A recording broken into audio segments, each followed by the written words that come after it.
Hello, welcome back to the channel guys, it's JPA here. Now in today's video I'm going to try and sift through the debris of yet another failed performance from Rangers. Really poor. I'll just get straight into this video guys.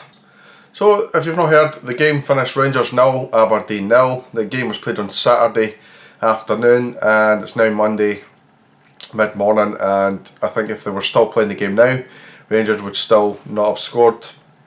It was just that type of game where Aberdeen came to sit in, came to frustrate, they had a game plan to win a point. You could see that after the first 20-35 minutes that Aberdeen weren't interested in winning this game, albeit they did have chances to win it. They were more interested in frustrating us and getting away with a point, which is exactly what happened. There's no really a lot to talk about in terms of goal mouth action. Goal mouth opportunities. Morelos had a wee chance towards the end of the half. In fact, no, it was actually in the second half, rather, where Goldson sent the ball over, and Morelos took a touch and fired it towards Joe Lewis, who made a good save. That's pretty much it. There was no action at all. I think Arfield had a header from a slight angle, and again the keeper saved it in the first half. And that was it in terms of our chances. They had really good opportunities. There was one where Katic made a mistake on the halfway line. Cosgrove went running through. And a lot of people praising Alan McGregor, and rightly so, for the save. But I actually think if you look at it, Cosgrove's actually took a heavy touch just before he got to the box.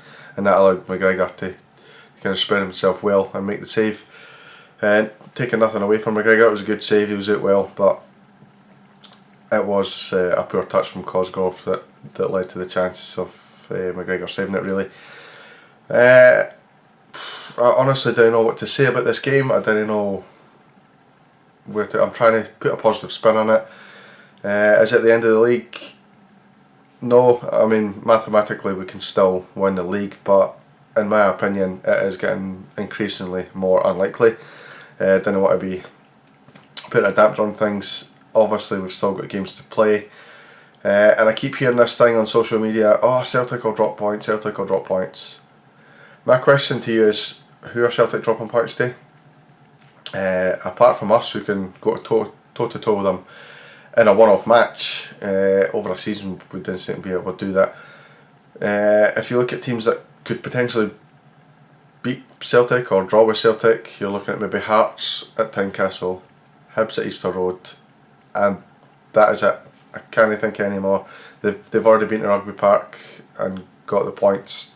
They've beaten the difficult places, and they just seem to keep winning. Also, I don't know what to make this video into a let's praise Celtic thing, but I just look at the way they approach their matches in a way.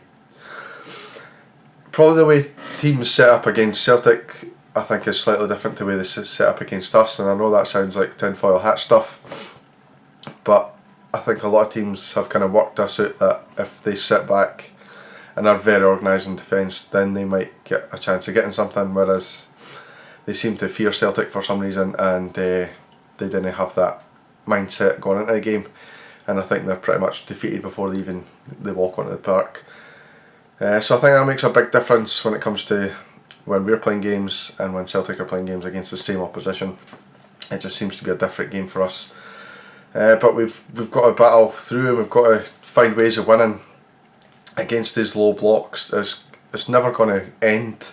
Hibs come to Ibrox on Wednesday night.